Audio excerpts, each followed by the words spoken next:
সামনে একটি বাঁশের ভেলা দেখা যাচ্ছে।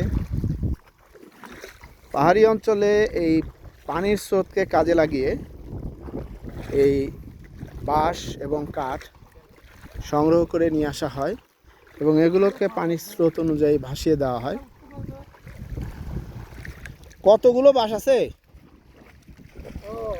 বাঁশ কতগুলো আছে? 32,000। বাবা, কোত্থেকে আনলেন? লামামুখ। এটি একটি বাঁশের ভেলা। পাহাড়ে এই সমস্ত বাঁশ সংগ্রহ করে পানির স্রোতকে কাজে লাগিয়ে গন্তব্যে পৌঁছে দেওয়া হয়। এর মধ্যেই রান্না করেন? এর মধ্যে রান্না করেন নাকি ভাই? এই যে এখানে হাঁড়ি পাতিল দেখা যাচ্ছে, ওনারা এখানে রান্না বান্না করেন। উনি ব্যস্ত আসলে, এই জন্য উনি আমার সাথে কথা বলার সুযোগ পেলেন না। তো এখানে বলছিলেন যে 32,000 বাঁশ আছে।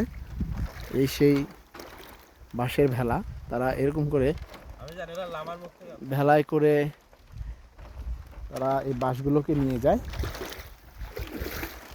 এরা যাবে চকুরিয়াতে।